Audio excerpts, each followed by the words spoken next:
संसार में सबसे बड़ा क्या है? अभिमान और बाहुबल या विश्वास और आस्था?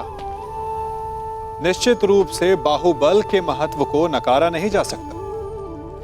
मनुष्य अपने बाहुबल से पर्वत को मैदान बना सकता है, सागर सुखा सकता है, मरुस्थल में नदियां बहा सकता है, परंतु बाहुबल को सहारा होता है विश्वास का।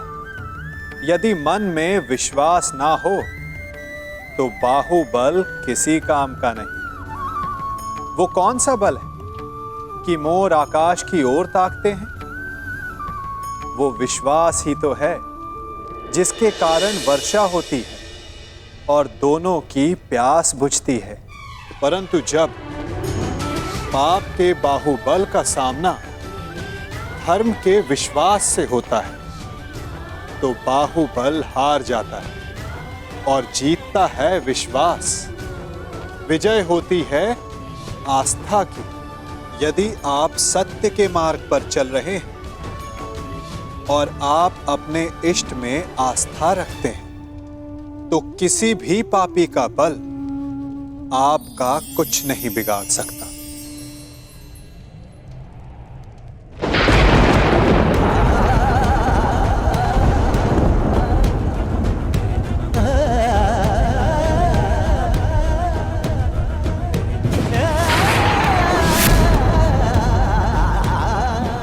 गोविंद।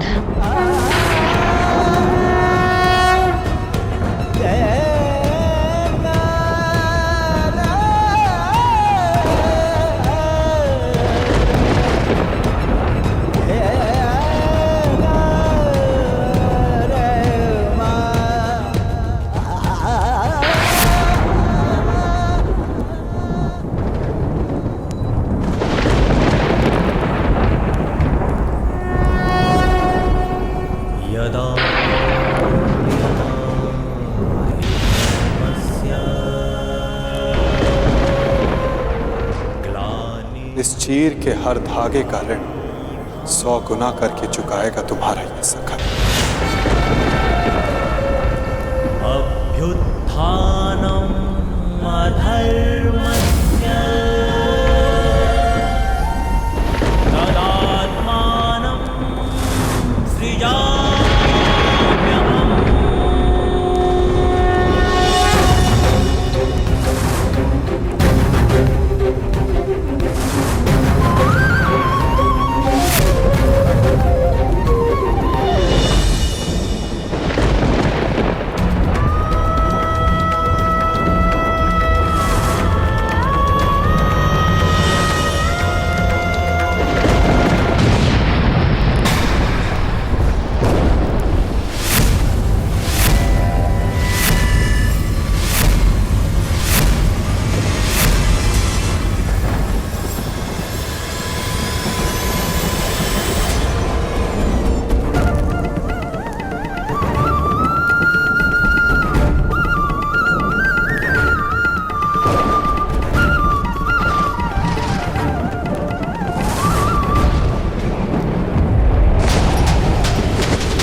अनुज।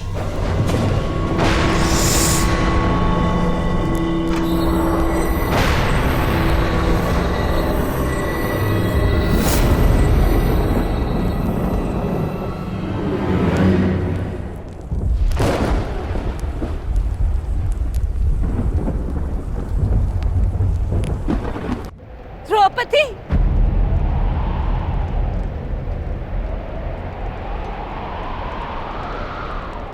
पुत्री द्रौपदी,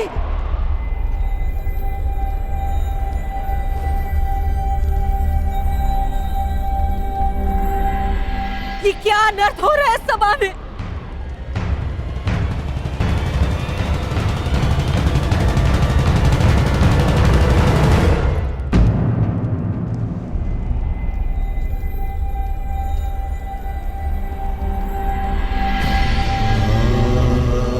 मेरे निकट मत आइएगा माताश्री। मैं मलिन हूँ। नहीं नहीं पुत्री, मेरी पुत्र वधु मलिन नहीं हो सकती। मैं आपकी पुत्र वधू नहीं, ना ही कुरुवंश की कुलवधू।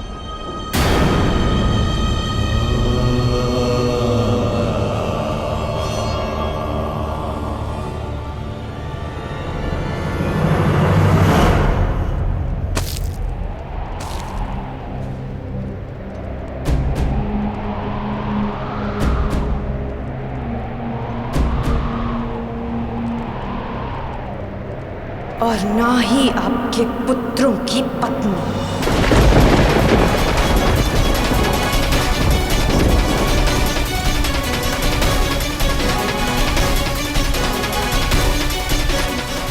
मैं एक जीता जागता शव हूं। शव, इस संसार की स्त्रियों की लुटी हुई मर्यादा का। मैं कुंड हूं इस सृष्टि की सभी स्त्रियों के आंसुओं का। आज मैं अग्नि नहीं, आज मैं अग्नि सुता नहीं, स्वयं अग्नि हूं।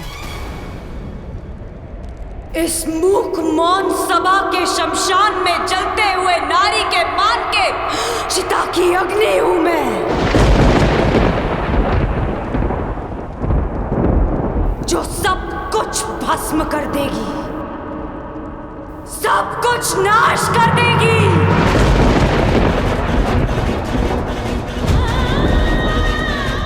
मैं जीव नहीं, साक्षात मृत्यु हूं, केवल मृत्यु। इस सभा में उपस्थित प्रत्येक अधर्मी की केवल मृत्यु।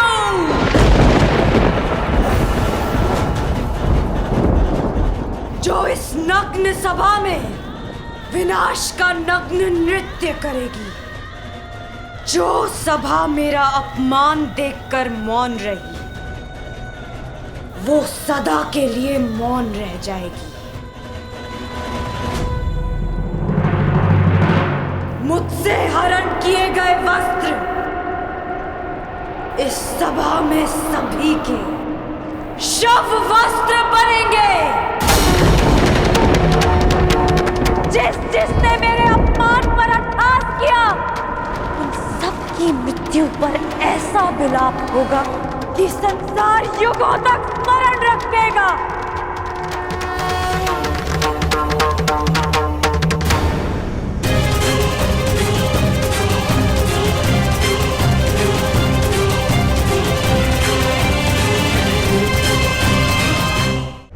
मैं याज्ञसेनी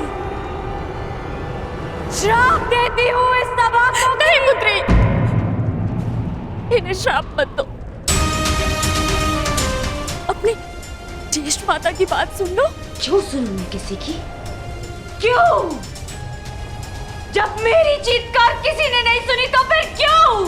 क्षमा कर दो पुत्री। मेरा श्राप ही क्षमा है महारानी, क्योंकि यदि दंड दिया तो इसी जीवन के प्रत्येक क्षण में नरक का अनुभव होगा इन्हें।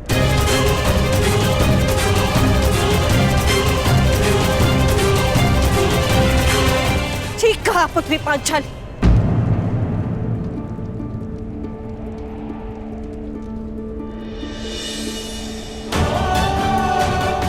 इन सबको जीवन के हर पल नर्क का अनुभव होना चाहिए।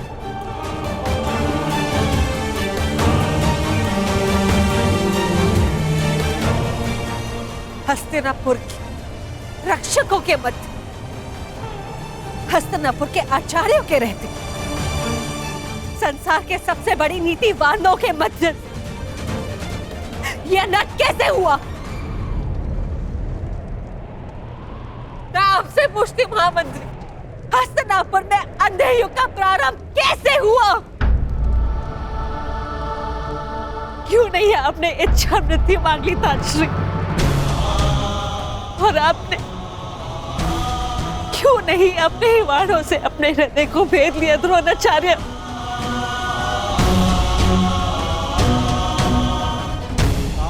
आज तुम्हारे मौन रहने के कारण देवताओं पर से विश्वास उठ चुका है मेरा। कैसे होने दिया ये अप्पा? कैसे बन गए इनके दास? कैसे? मैं द्वारका से कृष्ण की नारायणी सेना लेकर आऊंगी और बलराम के बल से विनाश कर दूंगी इसका।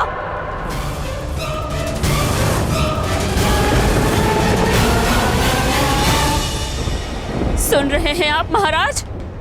सुनाई तो दे रही है ना आपको? हस्तिनापुर की ओर बढ़ रहे इस विनाश के पश्चात अपने आंखों पर पट्टी बांधते समय मैंने ये नहीं सोचा था कि एक दिन ऐसा भी आएगा आप अपने मन की आंखों पर पट्टी बांध लेंगे। अगर थोड़ी सी भी लज्जा शेष है आप में तो कुछ कीजिए, इस ज्वालामुखी को फटने से रोक लीजिए महाराज।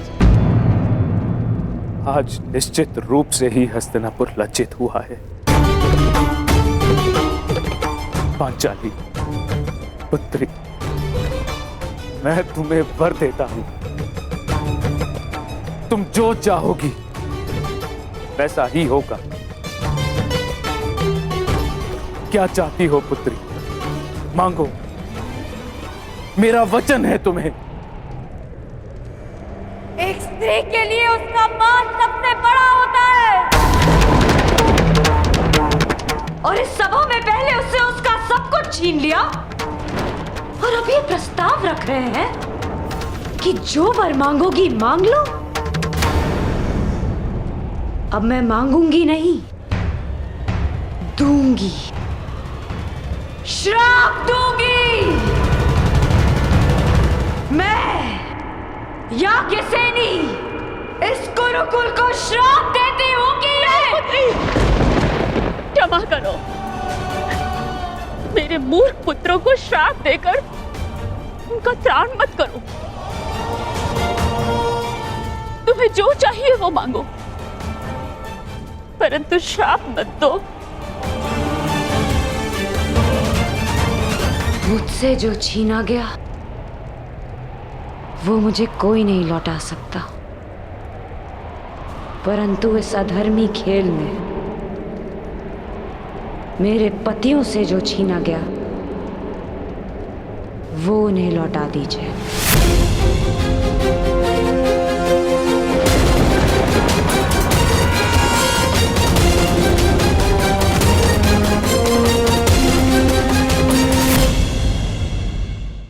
इस अधर्मी खेल में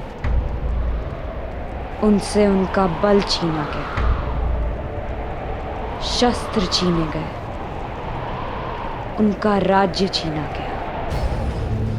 उन्हें उनका बल, उनका मान, उनके शस्त्र और उनका हारा हुआ राज्य लौटा दीजिए।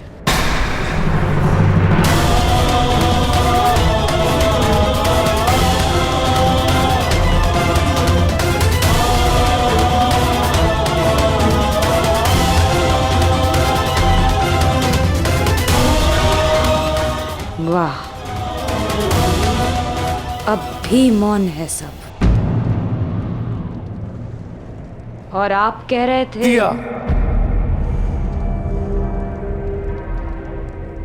जो तुमने मांगा दिया। पांडवों का राज्य, संपत्ति, शस्त्र और बल, मैं सब लौटाता हूं।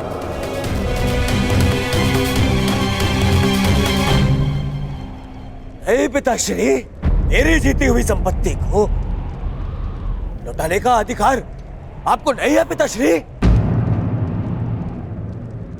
मैंने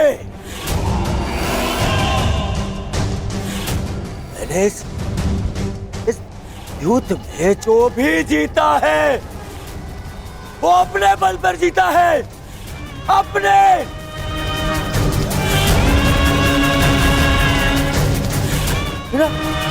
बिना छल के जीता है, बिना युधिष्ठिर को विवश किए जीता है, बिना धर्म किए जीता है। फिर क्यों मैं इसे लौटा दूं? क्यों? आप बताइए महामंत्री, पितामह आप बताइए, आप सब बताइए। क्या इस युद्ध में कोई भी अधर्म हुआ है? कोई भी?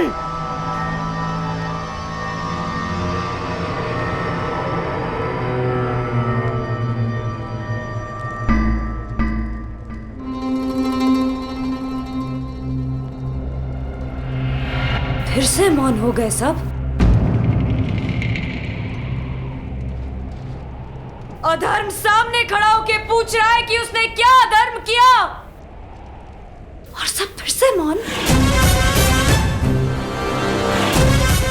इस सभा में इतना सब कुछ हो जाने के बाद भी आप सब मौन है।